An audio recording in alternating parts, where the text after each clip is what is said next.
Now back to one of our lead stories this evening. Eskom has announced that it will implement stage 3 load shedding for an appraisal of the state of the country's electricity grid and the pending increase to electricity tariffs. I'm joined by Monique Roux, who's the Chief Engineer at the Centre for Renewable and Sustainable Energy at Stellenbosch University. Monique, thank you so much for joining us this evening.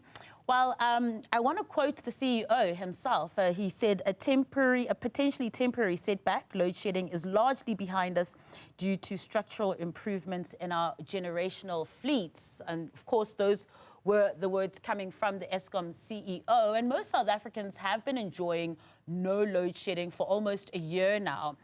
What stood out for you during this briefing this afternoon?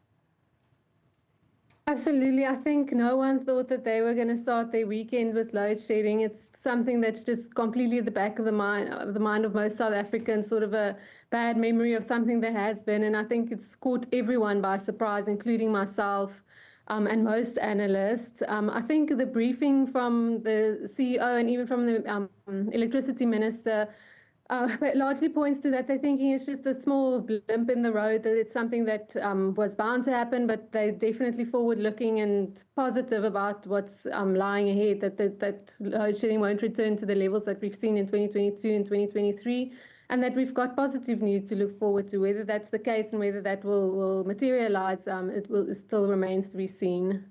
Now, Monique, as you're saying, it somewhat became a thought at the back of our minds, and also the electricity minister, Dr. Kgosientsho himself, saying, look, load shedding has become somewhat of an anomaly. It's no longer normalized. We used to talk about periods where we do have power as being kind of like a treat.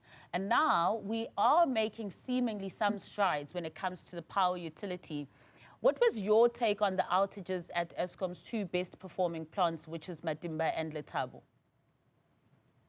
I think if you look at the data, Eskom has got much to celebrate, but they also have got a lot that they need to work towards. I think if you look at the energy availability factor for the last year, there were periods that they were above 65%, but that were really good periods for them, and they're lucky if they got 65% energy availability factor. The fact remains that the energy availability factor is still quite low compared to international standards. Compared to other developed nations, it's very low. So I think they've got a lot to celebrate, but they also need to realize that the energy availability factor is low. And at the start of the year, they started at energy availability factor of around 55%, which is low, and which means we could actually go into load shedding at any time. And they say that they've got good performing stations, as you mentioned, Matimba and Letabo, but these stations also remain quite unstable in terms of the energy availability factor. And as we've seen this week, anything can happen, and they're at that edge where if they've got a bad week like they did this week, we could still go into load shedding. So I think it still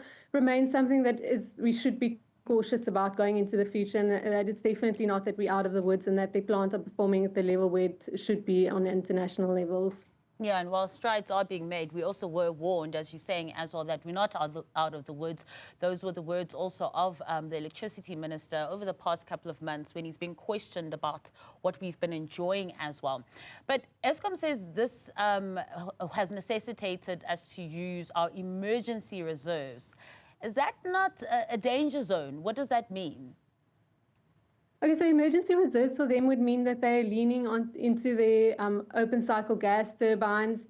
They're making increasingly use of the pump storage stations. So I think what we've seen this week is that they've done both of that. They said that they ran the open cycle gas turbines quite hard. That's something that they try and avoid to do due to the cost that it adds to their already constrained and strained budget.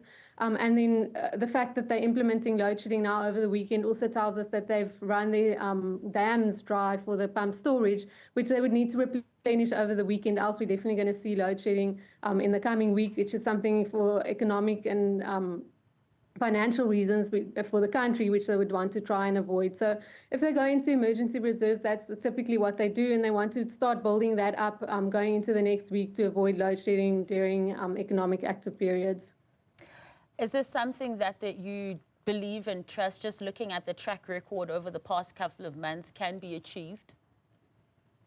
Absolutely. I think Eskom have done, as I said, they've done quite well And I think that this is probably a temporary setback for them. If you look at how they've managed their unplanned outages over the last year and even 2 years, they've seen a steady decline month on month of the unplanned outages. So I think that will probably still continue going into the future, and we absolutely hope so. But I think the big elephant in the room still is for them adding new capacity to the grid, because they're still sitting with a generation fleet that is extremely old by international standards, even by their own standards, and have been performing poorly, and they've pulled the rabbit out of the hat to make them perform much better, but they still need to add new capacity, new generation to the grid to really get them out of this constrained situation. And Monique, the other big elephant in the room, of course, is the NERSA announcement of a 12.7% increase for electricity from the 1st of April. Are we back to the days of less power but paying high bills for it, or is that too cynical, considering, as you've mentioned, that Eskom does have quite a bit to celebrate right now? Absolutely. I mean, everyone has gone wild today saying that it is just such bad timing for Eskom to implement load shedding today, on the day that Eskom rejected their tariff increase and only gave them 12%, 5% and 6% for the next 3 years. So, in my opinion, I don't think there's any coincidence in that. I think it is a pure coincidence that it's happened today. But I think looking at Eskom's financial statements, looking at the fact that they owed over 100 billion rand by municipalities, there is definitely still much to be concerned about in terms of Eskom's financials, in terms of the electricity price going into the future. So I think that, as you said, definitely another big elephant in the room that consumers and residents in South Africa would need to be concerned about. You just mentioned, of course, the debt that Eskom is facing right now, but also when you're looking at their financials, we're seeing that, you know, their books are looking healthier than before.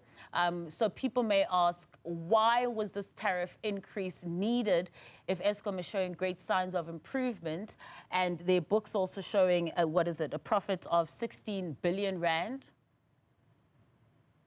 Yeah, absolutely. The main reason why they showed such a great profit in the last financial year was mainly and mostly due to the fact that they didn't have load shedding. So they had improved sales due to the fact that they didn't have to implement load shedding, and then also due to the massive saving on open cycle gas turbine diesel, which they didn't have to burn due to the fact that they didn't have load shedding. But if they go back into load shedding, that would impact their budget and that would impact their financial position. They still have a lot of debt that they need to service, repayments on interest, which is really bad for them. And then obviously, as I mentioned, the big headache for them is municipalities who are not repaying their debt and have got increasing debt burdens with Eskom, and they're not receiving the support from government, which they need to going forward. So I think there's still, as I said, much to be concerned about Eskom's financial position in the future. And then the other thing is also that they need a lot of capital for their expansion programs on their grid and for new generation capacity, which also, as discussed, is sorely needed on the grid. And at the moment, they don't have the financial position to implement those projects. So that is also a big concern for Eskom at the moment. Monique, thank you so much for your time and just sharing some of your insights with us. Really, really appreciate it. That's Monique Roux, who is the Chief Engineer at the Center for Renewable and Sustainable Energy at Stellenbosch University.